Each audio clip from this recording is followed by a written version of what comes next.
on some very important topics, and leading up, of course, to the keynote speech by the leader at 12. Ladies and gentlemen, to kick off this session, it gives me enormous pleasure to introduce our health spokesman, Louise Bours, MEP.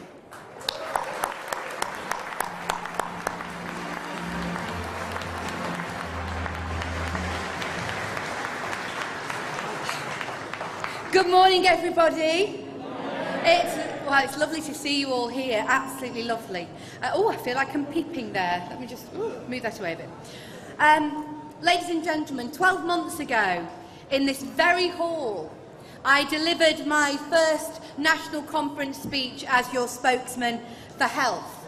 Now, after my speech, some of the media commentators who were in the hall moaned and groaned because they found me a bit shouty, apparently. Now, me? Shouty? Well, we'll see. But I have to say to those media commentators, and anyone else actually who doesn't like it, well, you're going to just have to deal with it. Because this is about the NHS. It's about a threat. Last year we were facing a threat from the Westminster austerity measures, and this year we are facing a threat from an even bigger enemy in my eyes, and that is the European Union. And whilst that remains the case, ladies and gentlemen, let me assure you, I will not stop being shouty at all.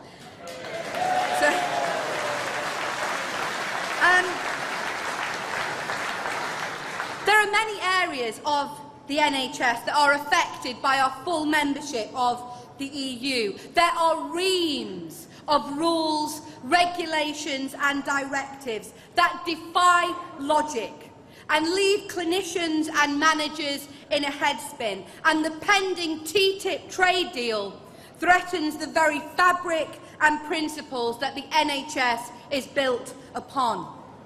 There are many unplanned, unintended consequences of wider EU policies that add pressure and confusion to the health service. The most fundamental of these is uncontrolled immigration. We hear how there are not enough nurses and doctors in the NHS. It takes years to train for these professions, but how can the government plan how many nurses and doctors it's going to need in 7 years' time when we don't know how many people will be in this country to live in 7 weeks' time?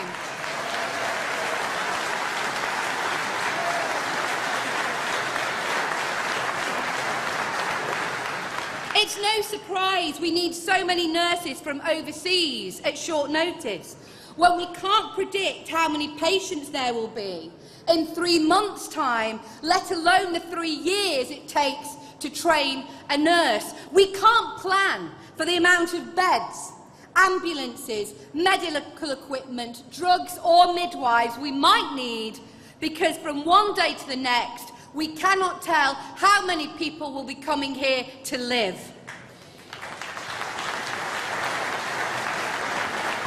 No establishment can plan properly under these circumstances, and what is particularly worrying about the NHS not being able to plan is that the results can literally mean the difference between life and death.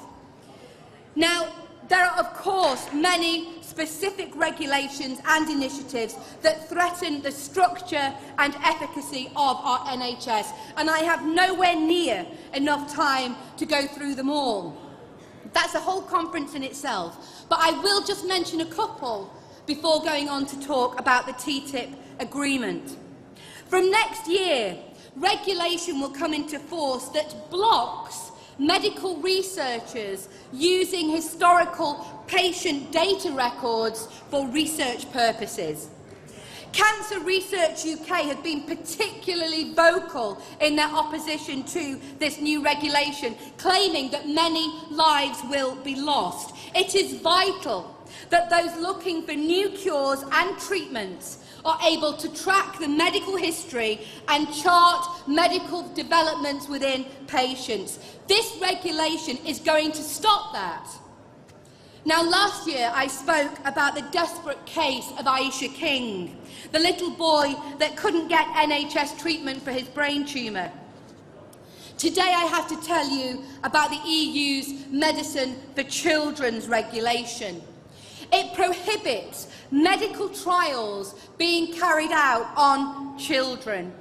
The Institute of Cancer Research and other major cancer charities oppose the regulation, and health experts say it has resulted already in many unwanted child deaths across Europe, because half of all new cancer drugs developed between 2007 and 2014 have not been tested on children and therefore cannot be given to children.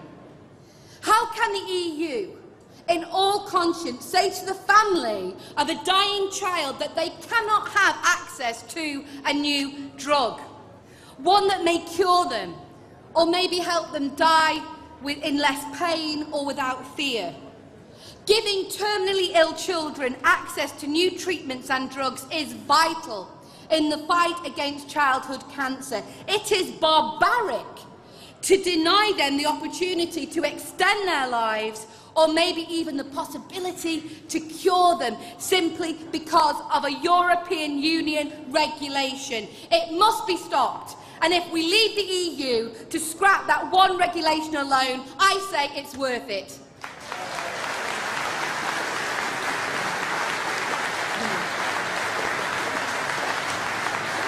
Now, before I go on to talk about the biggest threat to our NHS, I just want to dispel quickly a myth about the EU. Many Europhiles say that without the freedom of movement that we have in the EU, our NHS would grind to a halt. But despite this propaganda, controlling immigration will not damage the NHS. Whilst we have a system where new nurses have to have a university degree, we will never be able to provide the numbers of nurses the NHS needs.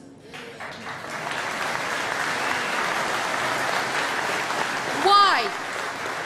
Why do those leaving school without A-levels have to do an access course to learn how to write an essay before they can get anywhere near to a patient who may need help with a glass of water, or help being fed a meal, or may need comfort and reassurance? We are not training enough.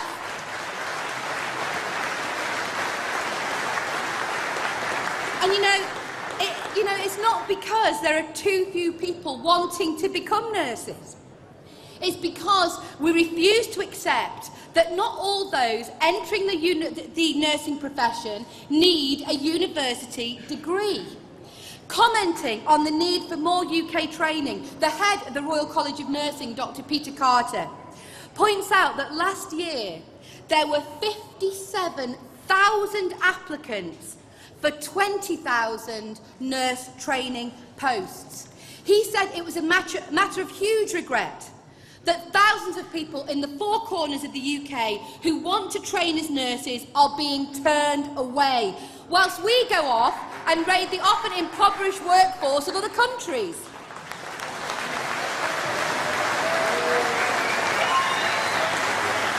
Ladies and gentlemen, let us have a system where those that excel academically can achieve the degree that they aspire to. That should be applauded. But let us also encourage and enthuse those who see nursing as a vocation. Let us see the return of the state-enrolled nurse.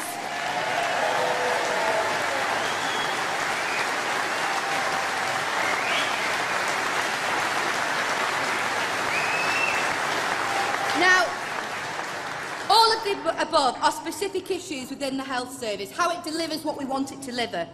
But the biggest threat the EU poses to the NHS is TTIP, the Transatlantic Trade and Investment Partnership that Brussels want to sign with the USA. It would not only change how services are delivered, but it would go further. It would change why services are delivered.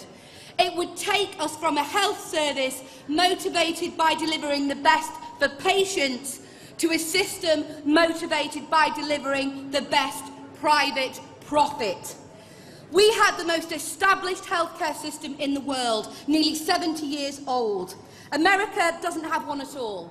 And the confusing Obamacare is barely 70 days old. We should not be giving other EU nations the power to influence our health services, let alone investors from a country where people have to sell their homes in order to get life-saving treatment.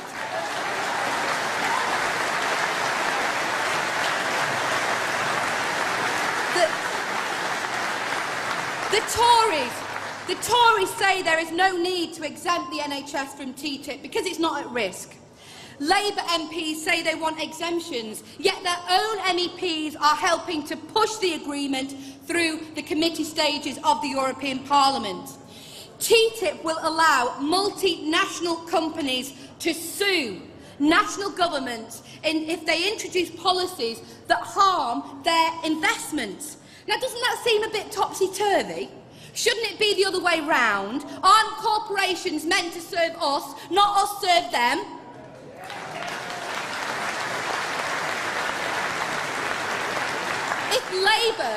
If Labour are serious about protecting the NHS, they should stop their MEPs helping the agreement go through.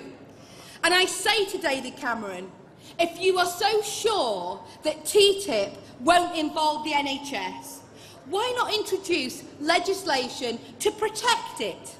The legislation may not be needed as far as you're concerned, Mr Cameron, but it is needed as far as we're concerned because we don't trust you.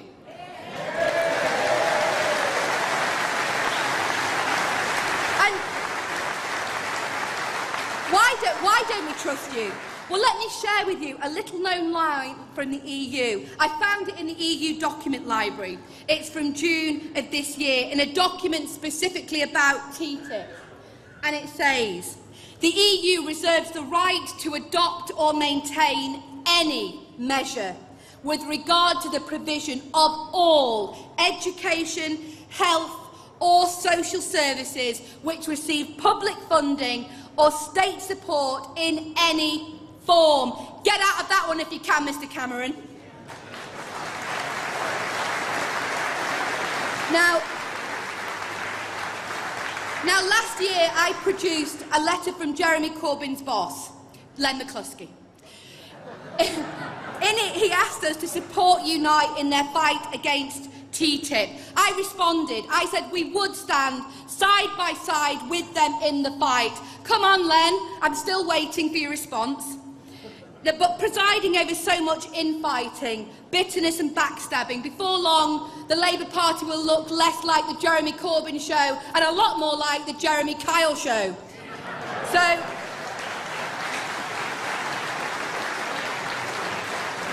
Labour has to accept that if we care about the NHS, we must advocate leaving the EU. My red light is flashing, so I'm going to end on this.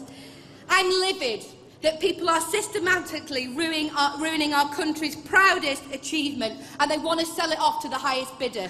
I'm angry for the elderly who have paid in all of their lives only to see the EU decimate the care available to them. I'm angry for the seriously ill that will suffer because of EU restrictions on research. I'm angry and upset for the children whose lives have been blighted by the EU rules against medicine trials. And I'm angry for every bit of interference from the EU into our beloved and vital NHS. So let me make this pledge to you. Between now and the referendum, I'm going to fight tooth and nail to make sure the public know the hugely damaging effect the EU is having on our NHS. I will do everything to ensure the public know we have to leave the EU in order to protect the NHS. And don't forget, I can be shouty, so in case you haven't heard, we believe in Britain, we in UKIP believe in the NHS.